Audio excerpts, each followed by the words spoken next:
Hi everyone, I'm Alex Fisher and I'm an occupational therapist with the West Midlands Regional Huntington's Disease Service, and I work mainly in community and outpatient settings. Hello, my name is Kirsty Page and I'm an occupational therapist. I work mainly in care home settings and also specialist hospital settings. So the question we're going to start with is, what are the most common domestic omissions you have encountered and what can be done to reduce risks?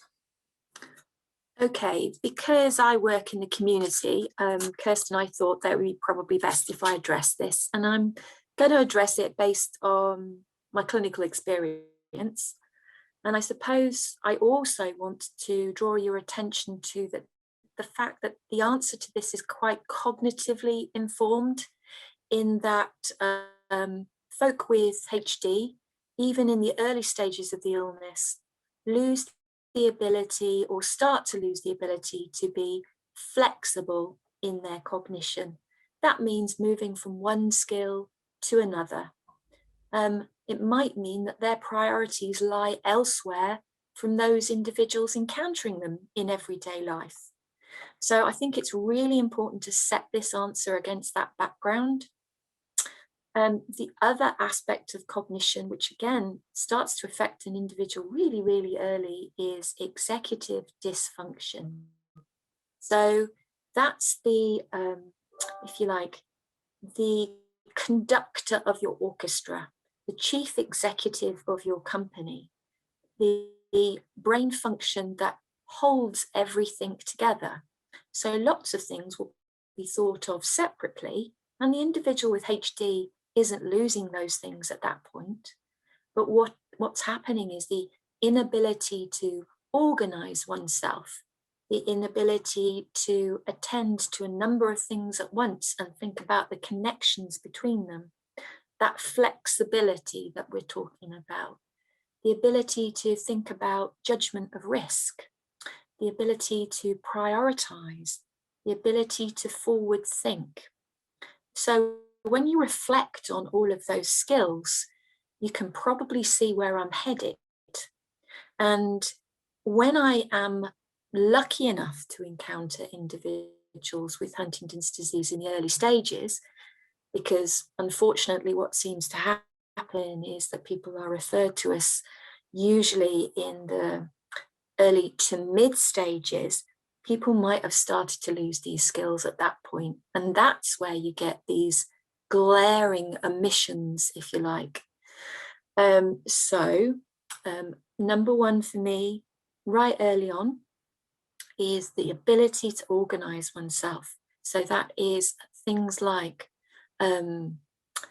answering the mail, debt, being able to manage a bank account, answering the phone, attending one's appointments, all of those kinds of things. And as an individual enters the world perhaps of transitioning from not being in employment to perhaps entering the world of benefits, and the complexities that involves, we'll often find that people aren't able to juggle all of those things.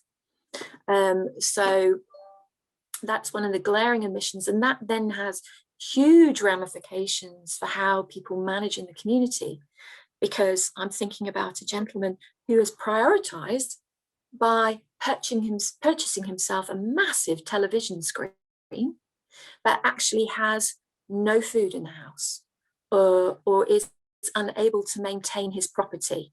So, and of course, he thinks that that's okay, but of course, we're actually wanting him to live his life and live his life well, and life is bigger than just a massive television screen.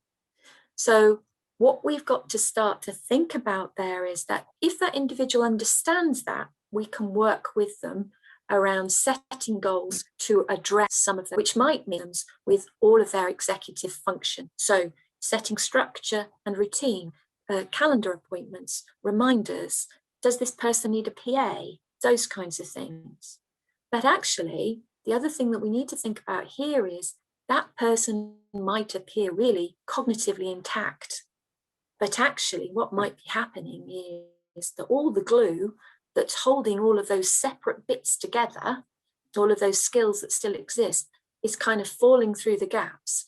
And actually, it might mean that we need to question their capacity to understand the risks that they're placing themselves under. And as a therapist, as a family member, as a carer, whoever is listening to this, I think you really, really need to be aware of that, because that will then have implications for where you go next. So if the individual has capacity, they understand what's going on, you can work with legislation and you can work with them just in the same way that you can work with anybody else. It might take a lot longer because you've got to take into account physical problems, fatigue, career, all of the other things that we know that happens in Huntington's disease, but you can do it. But if this individual is starting to lose the ability to be able to think through those things and think through the consequences, then actually you need to get a bit more savvy about documenting that and why that is. And capacity, when there's problems with executive function, is quite a skill, and you're probably going to need some support in that, in which case you do need to get your GP or your consultant or whoever's supporting you to help you with that. So that's number one. So that's, for me, domestic emissions, it's about organisation and finance, because from there comes an awful lot. So then I've made a little list. So then in my second one is apathy and neglect of self. So we've just spoken about a man who's bought a big television set, and so he's prioritized that, but he's actually got no food in the house, and actually he's not bathing, and he's not attending to his environment, and that in and of itself has problems. Now again, if that individual understands that, you can work with them in the same way that you would work with anybody else. And again, it's going to take time, but actually neglect of self and apathy can be quite severe. And you probably, again, need to go down sort of, does this person understand? What do I do next? And then set goals in a best interest way. And at this point, you're kind of balancing between capacity, so understanding, but you're balancing it also between risk of neglect to self. And that comes under Mental Health Act legislation. And sometimes you're almost sitting between the two. And I've got quite a number of, and I'm sorry to refer to people as cases because they're not, but quite a number of those cases going on at the moment. And they're really hard to manage and really uncomfortable for everybody. But it's really important to kind of go back to first principles. What was this person like before? I mean, they may have been born with Huntington's disease, and I know that's quite controversial to say, but actually, what was this person like before? If they were the gentleman who was working behind the butcher's counter in Marks and Spencer's, we referred to him the other week, would he actually have wanted to be living in this environment in this particular state? Chances are probably not. And we need to take that into account in our assessment of him. Apathy is a very, very difficult thing, because a person, this is a neurological apathy. This is the neurological lack of volition and motivation to be able to translate one's thoughts and feelings into actions. And a person loses that ability, and it's really quite profound in Huntington's disease. And that can happen quite early on. So actually, I don't know, husband and wife living together, and say it's the gentleman with Huntington's disease and the wife is going out to work, gentleman's retired, so she'll come back and he might actually be still sat in the same spot. And it's actually about, okay, how can we address that? And this is really difficult because this becomes around direct communication and structure, setting one goal and just working on that. Because actually, apathy doesn't have any pharmacological intervention. And if it does, that actually interferes with irritability and aggression. So we have to be very careful on that front. And that's where you need, again, specialist support. but structure and routine and direct, meaningful communication work quite well. And also, if you work on that person's what that person can do as opposed to what they can't do, that's also a really, really important thing to understand. Then, moving on, I'm nearly there with my kind of little list of domestic emissions. We're going to get on to falls risk and general safety. And by that, it also means smoking. So again, you've got all of those other things combined, which affect these things, which affect falls risk and general safety. So you can't ignore what I've just said and kind of just go, I'm going to deal with the falls risk, I'm going to deal with the fire risk, because what you have to do is you have to ascertain if that person actually understands what's going on. Do they have the insight? Do they have the awareness? Do they have the capacity? And you have to go right back to all of that in order to be able to address a number of these things. Falls risk assessments are exactly the same in Huntington's disease as they are in any other condition where there's falls that go on. So it's about looking at the environment as a house of hazards, and something like a home fast assessment. For those of you who aren't OTs, that's a falls and safety template, home fast assessment. And that can really, really work. You're going through the environment, the home environment, and you're looking at what the key risks are. And if the person in the family can work with you, then you can make those reasonable adjustments. Try not to overwhelm the individual. I mean, when I was a younger OT and I first qualified, I wanted to fix everything at once. What that tends to do with a person with Huntington's disease is that tends to push them away. They lock the door and they don't let you in. So actually try and think about one thing which will optimize a number of other things. Not so easy to do when it's a chap living by himself, neglecting himself, which is why you then need additional support mechanisms in place and to be working with an MDT.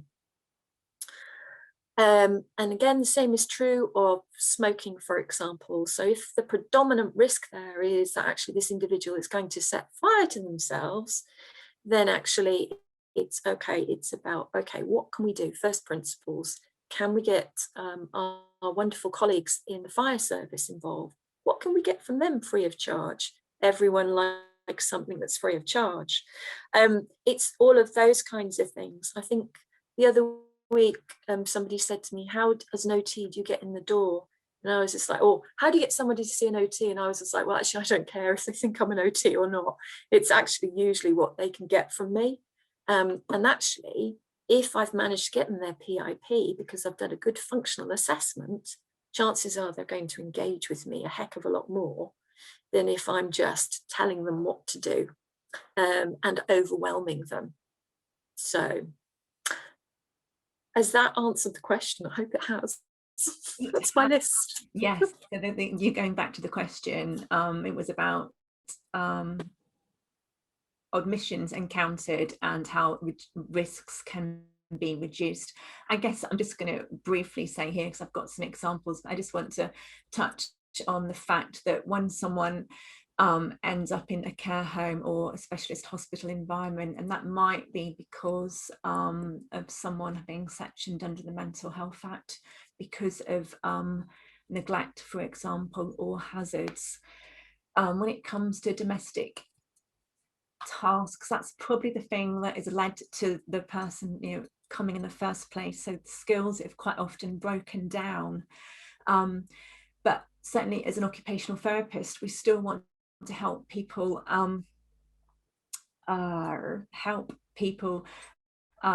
live, not exist. I wanted to get that last strap line for occupational therapists about living, not existing. So we can be quite restricted in certainly some of the environments I've worked in by the actual environment. So we might have to be quite clever about thinking about, well, how can we still encourage someone to use their skills, maintain their skills? If we haven't got a kitchen environment suitable, how can we adapt the lounge environment, for example? How can we adapt someone's environment? So I'll talk a little bit more about late stage HD and how we can still promote domestic activities when we've gone through the other questions, if that's okay. Okay, so the next question was very specific, which is absolutely fine. So someone's son used to use a bread machine and made good bread. How best to encourage him still to do it? When Alex and I talked about him, we talked about him very much from a pure occupational therapy. If he was in, if you were doing a home assessment, or if he was in a care home setting, what we might do as occupational therapists. But I think we also want to touch on, if you're not in touch with an occupational therapist, what you might be able to do as well.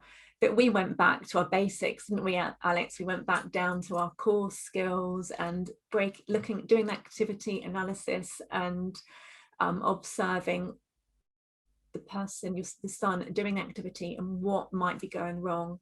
We'd be interested in whether it's a cognition problem, is it a physical problem, is it behavior, is it apathy? Unfortunately, nothing generally sits in one simple box, but that would give us a clue, being detectives, into what is going wrong in this setting. In terms of, for OTs, we do have standardized assessments which might help, such as the Allen Cognitive Level Screen assessment, which looks at someone's ability to learn a task and do a task, a problem-solving task. We've talked previously about people who've got more cognitive impairment, about the POW, the pool activity level instruments. They're tools available to occupational therapists. But with this gentleman, we wondered what's changed. When we discussed it earlier in the week, we wondered, what has changed? Is he as interested in making the bread?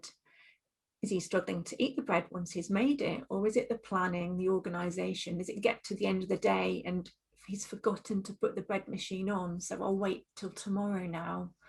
And what can you do to help? And I wondered, is it a physical problem? Is measuring out all the ingredients become difficult now? Is that something that can be done together or done before, so the environment is looked at and changed?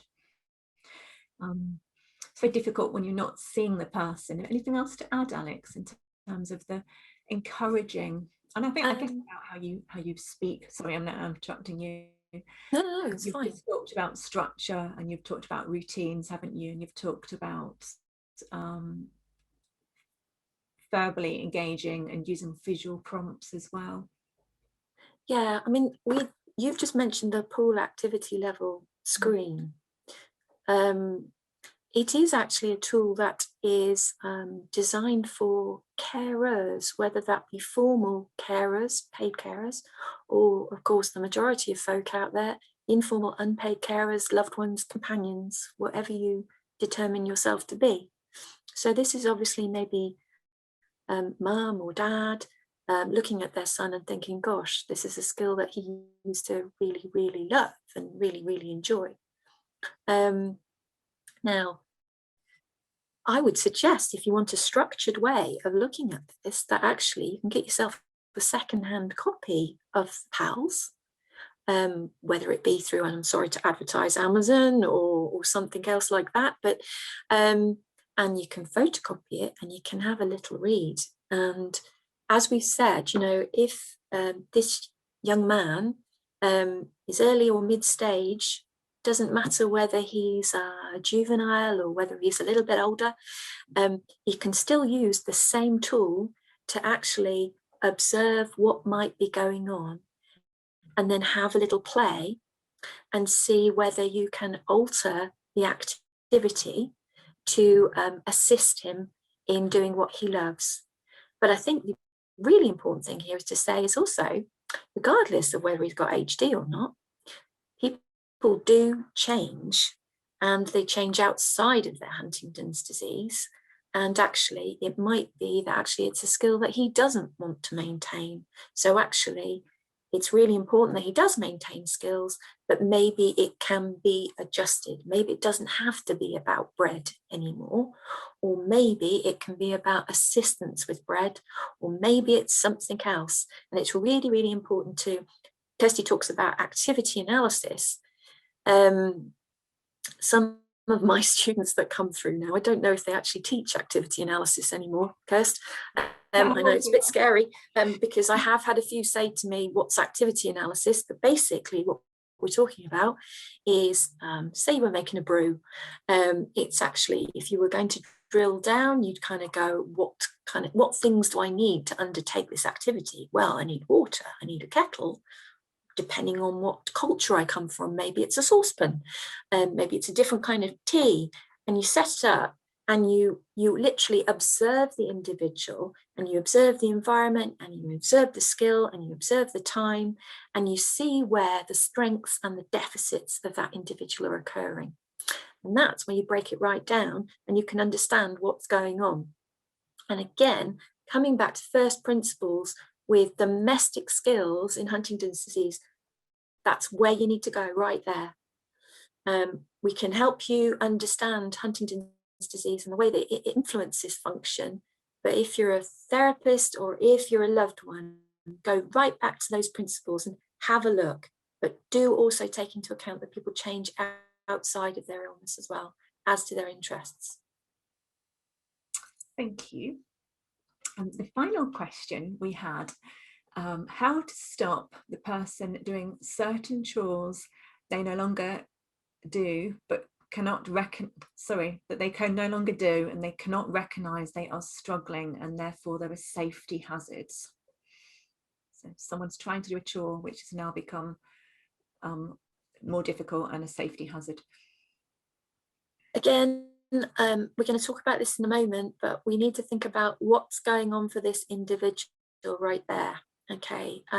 People, I think the other thing to say here is that sometimes we talk about people having a lack of awareness or a lack of insight, but sometimes that still persists. That sort of need to be the person that they once were still persists. And we've got to be quite gentle as to how we approach it. Having said that, you know, if they're out there with their giant lawnmower and they are placing themselves and others at risk, then obviously that's when we need to do something a little bit more severe. So again, if I go back to what I said right at the very beginning, if this individual does understand, and you can't necessarily assume that that's the case, but in your conversation with them around the difficulties that they're having, you suspect that actually their cognition with regards to this is not intact, then you can approach it from a different angle. But at that point, you do need to kind of to up your skills with regards to capacity. And if you're a companion or a loved one or an unpaid carer, family member, then this is probably where you need to get some professional input. So because this is when it comes down to, and we'll talk about this in a moment, things like legislation. What you can do in your private home as a companion of someone is completely different to what we can do as healthcare professionals. And you might need some help with regards to that. Because otherwise what tends to happen is it tends to become crisis. And that's when we often get referrals that are really, really late on, because people think, well, I'm going to protect them, I'm going to protect them, I'm going to protect them. I want some sense of normality. Actually, I would recommend that you get some professionals involved a lot earlier on so that you can work through this. And that will actually, hopefully, with a sensitive healthcare professional, and I know we might be quite hard to come by at the moment. We do still exist. I don't mean sensitive healthcare professionals, by the way. I just mean healthcare professionals, full stop. To guide you through this, to maybe undertake activity analysis and capacity assessment and work through it. so that you can then optimize this person's skills, not to take away from who they are completely. But sometimes, of course, risks become so great that that does need to happen. And that's just that's a reality here. And I don't want to scare anybody, but that is a reality. I'm ever hopeful, but I'm also one for reality as well. So. Okay, thank you. I'm going to share my screen. I'll give Yeah. a couple of seconds. Everyone's being very quiet out there. There's no questions today. I think we've had one. We? Oh, I've lost it now. Right. Oh no, I meant on the whole kind of panel-y thing. Yeah, no, I did. Oh, I don't know. Right. Can you see my screen? Yeah. Yes. Brilliant. Okay. So we started with what are domestic skills? So we've gone through the questions, and I'm hopefully all the questions were pertinent. Sorry to not answer the driving this time, but we want to slot that into the community. So the things that we've already touched on: managing finances, managing the home. Really huge topics in themselves, or the things that we have to do to keep our home ticking over, not only financially, but upkeep. I've even put pets in there, but they're all part of the home environment. I'd put them in there. Oh yeah. Oh, don't even get started on dogs. Bouncy dogs. Bouncy dogs and people with wobbling all over the shop. Yeah. Okay. But again, so important, such an important part of well-being for people as well, especially when living alone. But again, if worked with sensitively, you can work it through. Meal planning and preparation, that's something I think of straight away. Shopping, housework, laundry. So that's what came to our minds. And when we wrote the clinical tips, they're the examples that we had in mind, and therefore the suggestions that we come up with are based around those. So we're just going to touch on, I know we do this every fortnight, but why do skills become more difficult? And Alex has talked a lot about the cognitive changes, and that's when, Alex, you talk about your executive skills, so the ability to plan and organize, and the decision making as well.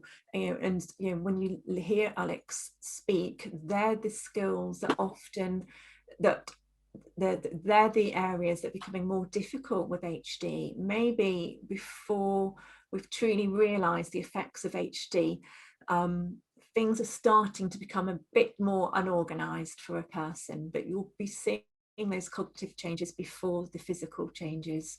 I mean, I'm really touching on where you're working, Alex, but certainly the time a patient comes to me with the mid to late stage HD, cognition is really quite deteriorated by that point, and the person's coming probably because of their behavior more than cognition.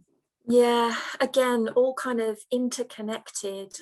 I'm just thinking, about, I think I touched on, again, our man who worked behind the counter in the butcher's. Okay, so in the community, I think what was happening was he was falling over, but again, we couldn't do anything about it because he lived in his own private accommodation. So we explored everything that we could possibly do. And basically it became a community project to keep an eye out on him. So everyone in his block of flats would just they'd phone in and go, he's fallen over, we'd get somebody out, we'd check him over. But then what started to happen was he started to self-neglect. And then what started to happen was he started to spend oodles of money in his local pub. So then he was coming home from the pub and he'd had a few too many jars, he was falling over, he was starting to self-neglect. But everyone in the community, again, kept an eye on him. And then what happened thereafter was actually the self-neglect got so much that we thought, whoa, hold on one second, this is really undignified for this gentleman. And actually it was at the point where it was spreading outside of his flat, and influencing all of the good people that were kind of looking after him. So it was almost impossible at that point. And so, but it's about sometimes it really kind of in a community, I find myself having to hold my breath an awful lot. And I don't mean in terms of self-neglect, by the way. I mean in terms of anxiety, hold on one second, but what else are we going to do here? And actually, is going into care, whilst it may reduce all of the risks, is this what this gentleman wanted? So it's kind of like all of those things that we have to think through that comes in this whole slide right here. I'm thinking about a lady that I work with. She is really, I've forgotten the word. Her presentation of her bedroom environment is really important to her. She wants to keep it tidy. She likes to move the furniture around as well. But her awareness of risks in that bedroom environment in a care home setting are quite poor, and we sit down and we talk about some of the poor decisions she makes, such as pulling the bed out, which means she's got a lead training across the room, which means she's more likely to fall, or she's moving items which are blocking the door out into the garden. And she says, yes, I understand, moves them, and the next day they're all back again. So she's not making good decisions, but she's really interested in her environment. And it's not easy for her to be moving these items. It's taking a lot of effort. So we don't want to take that away from her, but actually she is at risk of falling and she's making it heightened.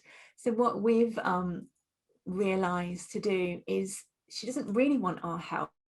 But if we go in at the right time of day, and we've worked out that when she's had her morning shower, 10ish, when she's just got dressed, that's the point that she would then want to make her bed, which has become harder.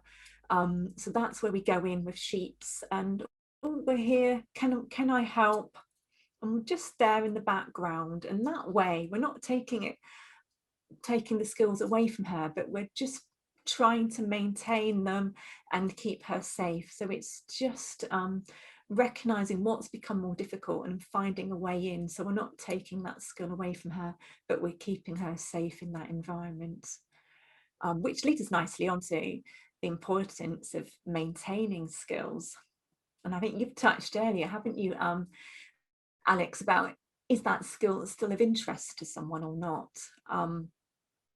And that is people, really, yeah, I've had people whose you know, their loved ones have gone, but they used to love curry, and I'm like, but they don't like curry anymore. You know, I'm sorry, I'm just thinking about a very simple conversation that people's tastes change. That's really hard, because actually companions are also need to be considered right here, because actually the person, I mean, I think I've said this before, this ambiguous loss, this person that you're living with is physically present, but maybe psychologically different or psychologically absent. But we still have to consider that in our formulation. And certainly for me, if I'm someone's coming to me that I've not worked with before, and they got dysarthria, so difficult in speaking, difficult for us to understand because they can't formalize the words anymore. For us to know that person and what was important to them, we really do rely on friends and families to give us that insight about what was important, you know, what was the sense of purpose for that person, what was meaningful to them, so we can help put activities in place. So that's also really important to us to consider. I think the earlier we get involved as well, the more information like that, the baseline, what we call the baseline of that individual, is really, really important to us, because we can also have combos at that point about advanced planning, so that, you know, later on we kind of know what we're aiming for, sort of in line with that person's wishes and values, and ultimately enables them to be more in the driving seat if possible. Yeah. Okay. When domestic skills get more difficult, we've already talked about, you've heard Alex talk about neglect, depth, isolation and safeguarding concerns. For me as an OT in the community, when loved ones say to me, "Oh my God, they're going into so much debt," it's like a red flag right there. I'm like, okay, people get into debt. People aren't, I'm not perfect at paying my bills, but people get into serious debt, and it's usually an indication, particularly when they've got a brain disorder of some kind, that actually there might be struggles going on with executive function right there. And it's called the instrumental activities of daily living, if you've not heard of it. And if you ever hear that, it's those like sort of, again, gluey bits that just require a little bit of what's called metacognition. So actually quite intense, really skilled activities right there that are going. Going to keep us moving. Practical solutions. So I always kind of think, when I'm working with someone, I've got my toolbox. That's what that picture, that's how my head thinks. I'm thinking, when I'm working with someone, I need to do a risk assessment, but also I need to know what resources are available to me, have a knowledge of the legislation that I'm working within, and then we've got our own our pure OT assessment, and then the clinical tips, to put that on there because they're available on the HDA website. What I wanted to say, I guess, about risk assessment is we can be quite risk averse generally as a nation, and certainly when someone comes into a care home or hospital environments, we very much are concerned about risks and thinking about risks, and I'm always surprised by the risks that we can take, and actually we don't always get it right. We were talking about I guess with time and experience working with someone with HD, someone particularly who's got gross career movements, when they're walking around, you're thinking they're going to fall over, they're going to trip over this, walk into that wall. You see someone become aroused and their movements increase, but that doesn't necessarily mean that they're going to fall over. It doesn't necessarily mean that they you need to change the whole environment, such as making the environment padded because of a fall, because they might not be falling. We need to be aware of the risks, but actually folks can do more than we can first assume by looking at someone. I know I've run groups, and we were talking about curry, Alex. I had a lady from Birmingham who loved curry and wanted to cook a curry. Skill-wise, she wasn't able to chop an onion, but actually she could choose which onion, and then she could stir it by me bringing in, she's wheelchair bound. We didn't have a wheelchair accessible kitchen, so we put a hot plate to her on the table, and she was able to smell out the whole unit, choosing spices and making a curry. That was appropriate. But the thought of her making a curry, the whole team went, "Oh, she can't do that." Well, she can if we adapt it for her and do that risk assessment. So that's why I talk about resources as well. Certainly in a hospital environment, a care home environment, we are restricted by what resources we've got. So you have to consider that, but you could think outside that box to provide activities. Knowledge of legislation. So there we were thinking about safeguarding capacity, doles, power of attorney. I don't know whether I think they're all terms that you'll find on the HDA website. I can see Alex is typing away some answers there to some questions, I'm guessing. I'm answering Hayley's. Hayley says, if you have time, can you give insight to the work that you do or other healthcare professionals that you work with in the MDT relating to emotional and mental health and psychological symptoms? So actually what my typing is going on here is, we both, Kirsty and I both work in different settings. I would say we both work in ways which are psychologically and cognitively informed.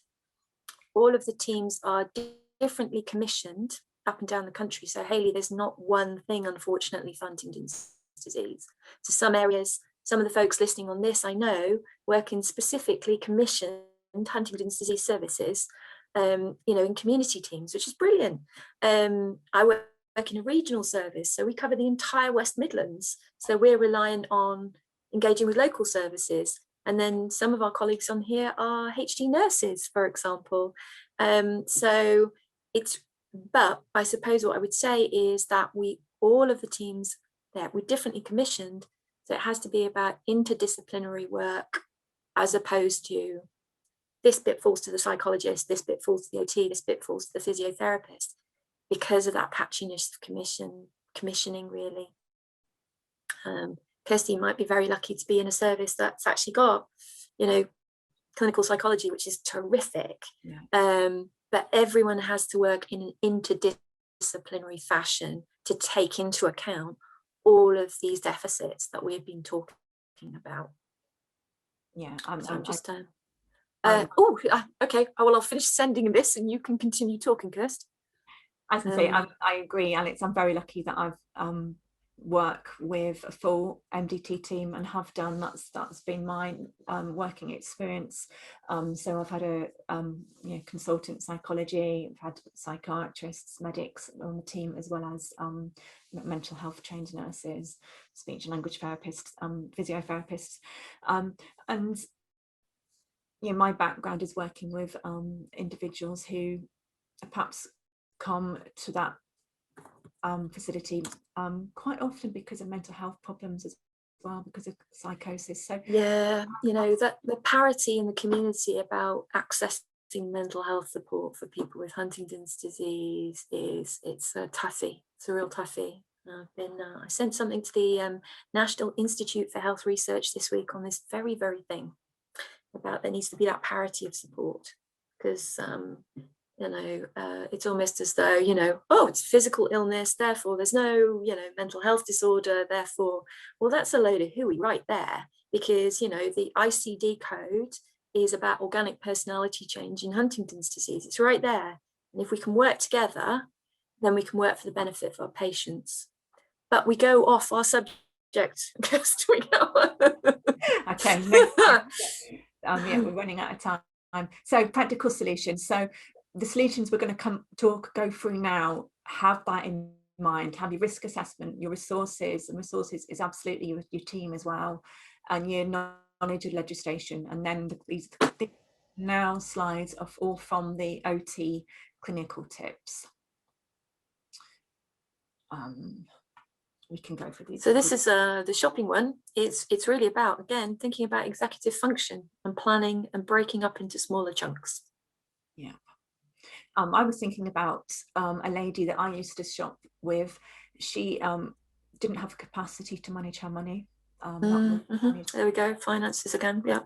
She wasn't able to recognise whether food was in date. She actually, I would take her to the fridge before shopping, and she would see that what she might have had an empty fridge or had absolutely loads in the fridge, and we'd write a shopping list. But once we got to the shop, that would go out the window, and what she wanted now. She was able to make choices from a selection of 2, and what was really important to her was her chocolate pots of joy, and she would buy them every week. And she lived on them, not much else, for quite a long time. She had a sweet tooth, and that was really important to her. But there was no negotiation. Once we were at the shop, we brought what she needed. So in terms of that executive, that forward thinking, that planning, it had gone for her. So if the fridge was full and things need eating, I wouldn't take her that week. So that was how we got around that. But that shopping for her was really important, and actually the whole team agreed that was one of the ways to ensure that she was eating. When we discussed it as a team with the speech and language and the dietitian about her weight and maintaining her weight, and she was losing weight. There was lots of reasons why that activity needed to continue in quite a structured way, but that was really important for her. So that was shopping with support. That's an example of shopping with support. Okay, going to go on to meal planning and cooking. We put there storage of items mostly used. And again, the environment, making sure the environment is clutter-free and make it easy for people. So if you're using the same items often, have them out ready. So maybe the bread machine, is the bread machine out? Going back to that question, is the flour out in the yeast? Is it all there so it's easy to access? And if you use the pool activity level, it talks you right through all of that kind of stuff. It's really, really good for that kind of thing.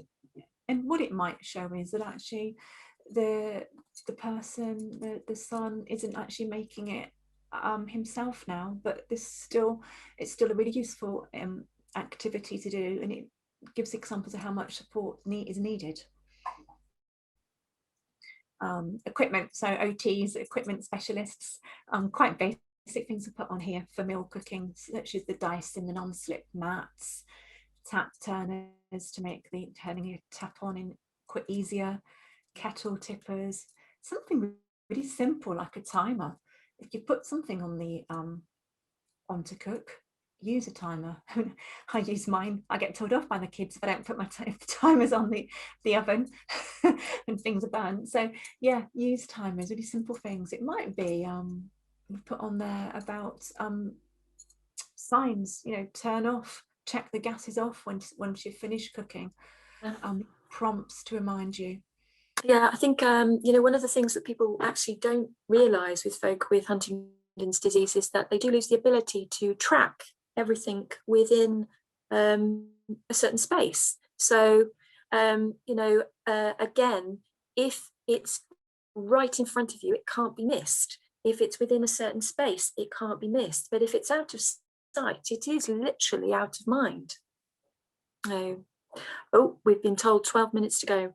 Okay, we're good. We need that. We've put on here, perching stools and trolleys considered with care. Now, I've not used perching stool with someone with HD. That could well be because I'm seeing folks later, later stage. So that's, when we talk about risk assessment, that's why it's so important to do that risk assessment, and then it's dynamic. The same as trolleys with care. I have used those well with folks, but that's in an environment where someone's not going far, and quite a controlled environment with staff 24 hours around to monitor changes as well. If someone deteriorates, what bit of equipment might work one week might not be suitable, and actually could cause a greater risk. So, you know, it's that dynamic risk assessment as well. Yeah, I was going to say, because perching stools do work, because not everyone with HD is wobbling all over the shop. Some people are just impaired, perhaps in a less of a physical way and more in a cognitive way. So actually they can work quite well for people.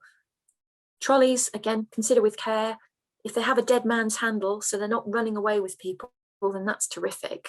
But what you might find is that you've got an individual, you know, sort of almost curled over the top of the trolley, and it's running away from them. And of course, that in and of itself can then cause further problems. So again, dynamic risk assessment. And then we've got smoke alarms. So here we go, fire brigade, gas cut-off, halogen cut-off. So if your loved one is trundling off and they're leaving the gas on, then actually there's a gas cut-off mechanism. There'll be obviously negotiations around the affordability of that, which is why we need to talk about, you know, need to make sure that finances are in play. And it's the reason I come back to my sort of very first point about finances and organisation. It's all about those kinds of things. Housework. He likes housework. We put in our tips about regular routines. Yeah, so I was talking about my lady, wasn't I? We know the time she gets up in the day varies, but we know that when she does get up, it's really important for her to make her bed. But we know that that's becoming more difficult. She doesn't acknowledge it, but it has become more difficult. So when we go in with our bedding for her, that cues her in. So I'll change it now, and we're there to help. So regular routines can help. Reduce trip hazards. So we've said to reduce trip hazards, but I've already also described that actually someone with HD look like they're going to fall, but actually they can navigate themselves quite wow around their environment. But it goes about saying to reduce, so loose rugs, things that anyone is going to trip over, training leads, placement of objects. I mean, Alex, you were talking about in terms of trip hazards, you were talking about someone whose environment had got it become neglected with bins and dirt, bin bags and dirty, because the person couldn't carry it out of the house. Yeah, absolutely. Sorry, I was just I could give so many examples right here about the things that I've encountered. But yes, absolutely. If it's a case of, for example, this gentleman, because he couldn't tear up the cardboard boxes anymore, he was just quite apathetic, but also from a motor skills perspective, just leaving them in the flat to build up. Then formed obstacles to the extent that he could hardly move around his flat because he was getting everything delivered. So, okay, what do we do about it? Okay, let's get someone to support him. Don't do everything at once. If it doesn't have to be done all at once, don't. And consider a cleaner. Okay, housework. Coming on to laundry. Again, regular routines. Don't let it build up.